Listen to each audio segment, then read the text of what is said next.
Corporate-wise. What's a characteristic that you have seen in all the women that you would say, that's a good leader, that's a good leader, that's a good leader? What do they share?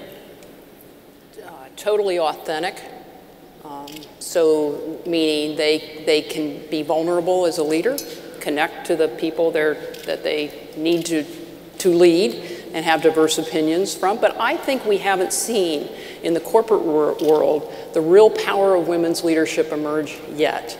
I'm a little bit where Abby is in that when I think, the USA Today used to write an article about once every year, and it just used to infuriate me. They would look at the 3% of women CEOs and judge their performance. Why? All women. All women. Yeah, the 3% of women CEOs and judge their performance. Well, I look at that and this is a hypothesis, and this could be dead wrong. I don't know. I'm outspoken, so let me say it. Networks matter, relationships matter. Where there's only 3% of the Fortune 500 CEOs that are women, they're still trying to be man enough for the job. There's not a critical mass of CEOs. CEOs do network. They do business together. They can pick up the phone and call. If you're 3% of that, you're still excluded from that club. So until there is a critical mass of women in the title positions at the top in the corporate world, I think we have a lot of fabulous women's leadership going on. But women CEOs at the top of corporations, I think the story's yet to be told. I don't think we've seen it yet. The real power. We have some, Indra Nooyi, Irene Rosenfeld. We have some Ursula Burns. We have great female CEOs. But until there's a critical mass of them, I'll bet you they'll be different. What's been the cost? What's been the cost to speaking up? What's been the cost to being the person who's not willing to sort of sit there? The people paying the cost are primarily men. And I say that because, I talk and think a lot about war and conflict. And I talk and think a lot about the room where everybody decides we'll put down our weapons and under these circumstances in exchange for this, in exchange for that. And it's the same room everywhere you go. And it's the same 8 guys, and it's the same rituals, and the same buffet even, and the same everything. You spend enough time in this world talking about the awful things that happen. And you really start to ask yourself, what is it with men? Are they all, and of course I'm married to this fantastic guy and I have these fantastic sons. And, of course, one day I came home and I thought, it's not men. The men aren't the problem because all kinds of men, the men I love, are not in those rooms any more than I am, right? It's one kind of guy who's elbowed everybody else out of the way. And so if we can move women into those rooms, it's my belief that they free the men in them up to have access to more aspects of the way that they think and the way that they want to lead. Because men, in fact, are harder on each other, than they ever are on us, really, about the nature of leadership and what it takes to be a person in power. And so I really do believe in my deepest heart that what we're talking about when we talk about moving women into critical mass and leadership is a deep and incredibly important paradigm shift for all of us, including men. Anita Hill, what's been the cost to you and your career in speaking up? And what would you say to Ms. Fluke if she were to say, advise me about how it's going to go, my next steps? Well, the first thing I would say to Ms. Fluke is that, and I hope everyone here would agree, that she has lots of support that she doesn't even know exists. Yeah. I mean, that there are people out there supporting her. And believe me, that is comforting.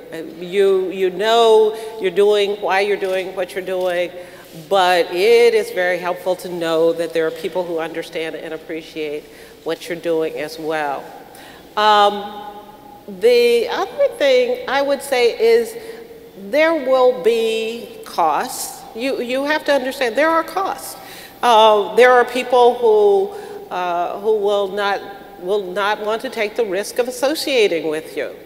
There will be people who you work with who just wish you had just kept your mouth shut. and gone along with the president's nominee.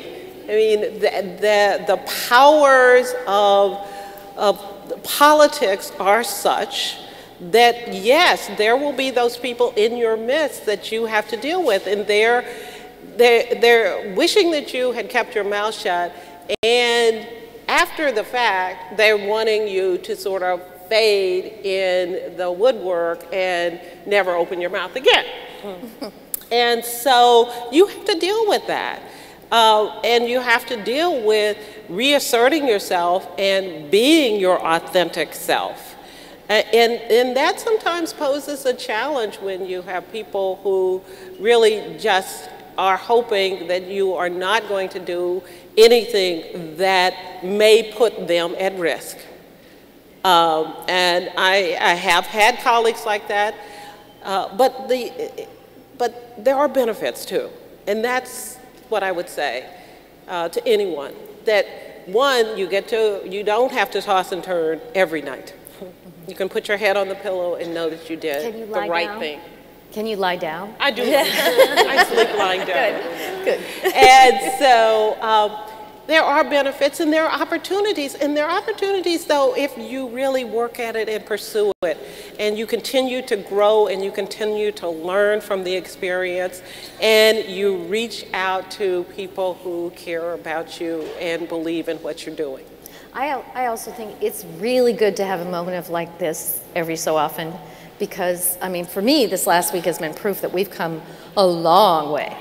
A long way. And it's really important for all of us every so often to check in with the progress we've made, because what a difference. If you become entirely self-absorbed and you don't talk to people who have changed or whose lives have changed, then you just think, oh, it's all, you know, just my poor problems. And but it is. It's so important to have these moments when you connect with other people, so that you can realize that what you're doing isn't for nothing, or what you've done isn't for, you know, all for naught. So yes, we can, you know, there are costs, but you know, I really don't focus so much on the costs as I do try to make sure that we keep moving the issues forward and moving toward equality for all of us. That's going to be our final word because we're out of time. I want to thank you, Abby and Anita and Beth as well. Big thanks to our panelists. I want to take this moment now to introduce to you some special presenters. Both are previous recipients of NCRW's Making a Difference for Women Award, and they're both the honorary chairs of tonight's celebration. They're role models with a real passion for promoting women and women's equality. We begin with Marge Magner. She's a founding partner of Bryce M. Global Partners, and she serves on the boards of both universities and major companies. You'll see her name splashed all over the most powerful women in business stories and most powerful woman in banking lists. She is a woman who truly believes in supporting other women. And our second presenter tonight is another very accomplished leader. Sharon Taylor is Senior Vice President of Human Resources at Prudential Financial, where she sits on the Executive Committee, and Sharon is widely recognized for her many professional achievements as well as her nonprofit and community service, especially for the support and mentoring that she provides to women of all ages. She also serves on numerous boards, so please join me in welcoming both Sharon and Marge as well up to the stage.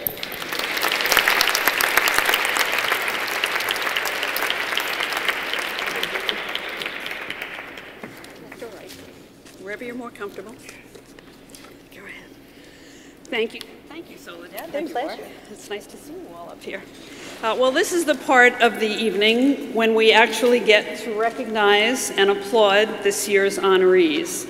Clearly, we've had such a unique opportunity to hear from them and to get to know them in a way that hasn't really happened before at these award ceremonies, and I think it's just wonderful that we did. So there's no question, we understand that they are amazing examples of courage, commitment, and of course, impressive achievement. Yes, Marge, and this is such an exciting evening with such extraordinary women. It's a great tribute to the Council's 30th anniversary. I'd first like to invite Beth Brooke to join us.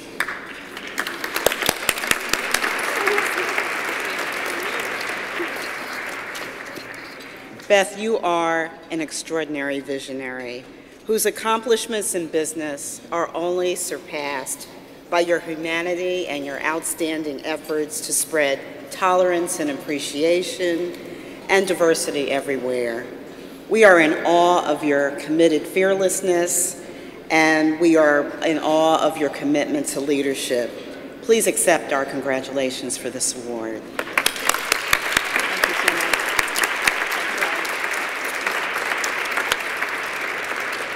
Congratulations, Beth. So when we say the word fearless, we actually almost automatically think of our next honoree. It's probably in the dictionary, and if there is, it isn't, it should be after tonight. So I'd like to invite Anita Hill to come to the podium.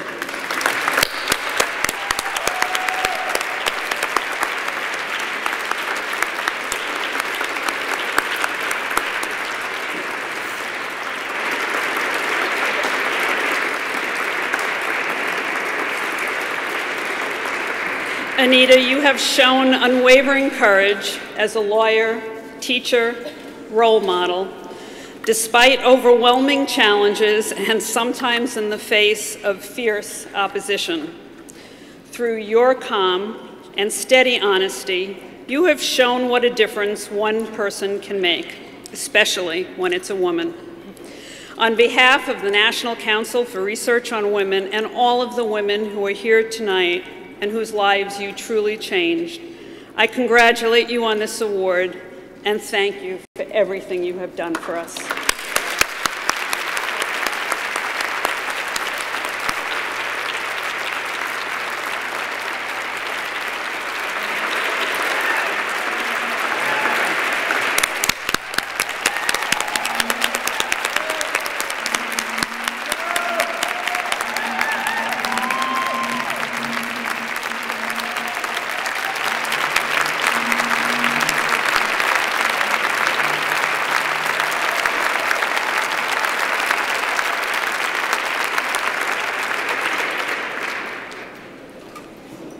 Congratulations, Anita. Would Soledad O'Brien please join me at the podium? Soledad, you continue to impress us with your bold and frank programming and your coverage of issues that people don't even want to think about, no less talk about. You represent the very finest in journalistic, professional behavior, and in ethics. It is my honor to congratulate and confer upon you this honor this evening. Congratulations.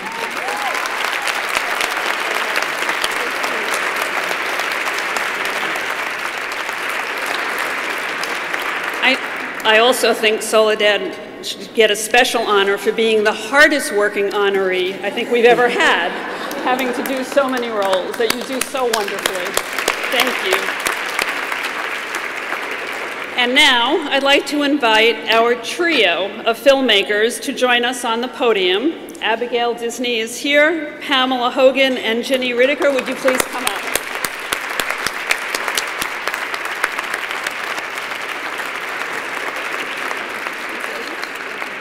Right up front where you can be seen by everybody.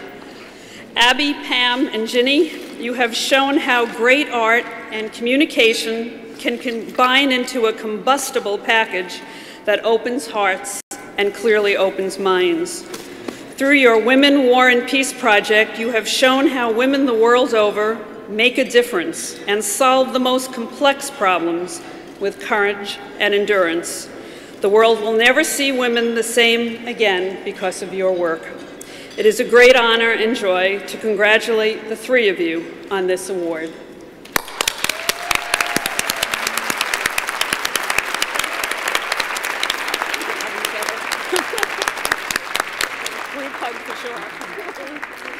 Congratulations.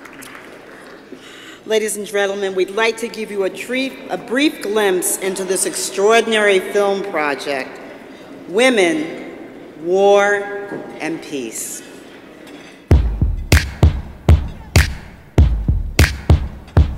Show love!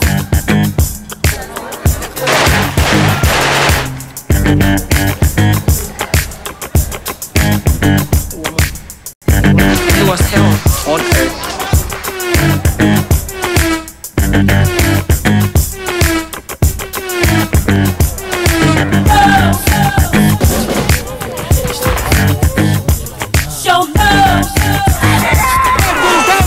Safe area in April 1993. All those people talking, tripping, asking about what you wearing.